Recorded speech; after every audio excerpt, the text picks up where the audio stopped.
Un innesto finanziario importante per le opere viarie del Veneto.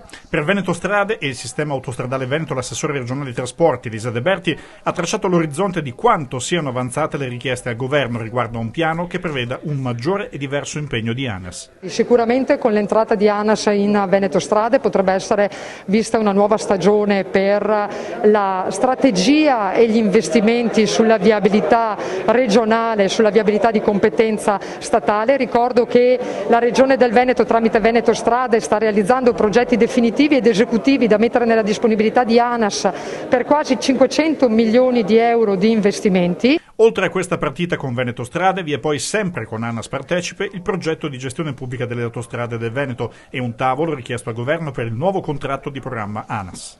1.250 milioni di investimento per la riqualificazione, questo solo nel piano economico finanziario che potrebbe esserci nel rinnovo della concessione, perché questi investimenti sostanzialmente sono legati al rinnovo della concessione, ma vorrebbe dire risolvere tutto il nodo di Padova Est, il nodo della viabilità di accesso all'ospedale, l'accessibilità a Porto Marghera, insomma il ponte di San Giuliano, insomma ci sono tanti interventi strategici veramente che vanno a risolvere problemi grandi. Noi non chiediamo soldi, perché in questo momento non stiamo chiedendo soldi a nessuno, chiediamo al governo di darci lo strumento che ci permetta di poter risolvere con risorse che altrimenti finirebbero nelle tasche dei privati, dare risposte ai cittadini del Veneto. Intanto una prima firma importante vede insieme, oltre ad ANAS, Regione Veneto, CAV e Veneto Strade, anche Autovie Venete, Autostrade Brescia-Verona,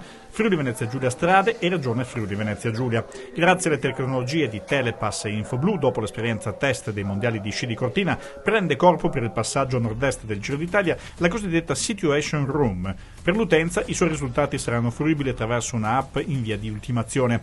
Dietro ci sarà un gran lavoro di raccolta dati. Noi abbiamo messo su un sistema di elaborazione di dati che utilizza dei modelli matematici non solo per la viabilità del traffico ma anche per l'individuazione dello stato delle infrastrutture, che con questa opportunità del Giro d'Italia ci permetterà di raccogliere i dati e verificarne l'efficienza e l'efficacia. C'è anche una centrale mobile. C'è anche per la prima volta una centrale mobile, quindi una centrale operativa mobile che ha anche una torre di controllo per i droni, che è su un furgone completamente attrezzato, collegato in rete attraverso il 5G, completamente elettrico.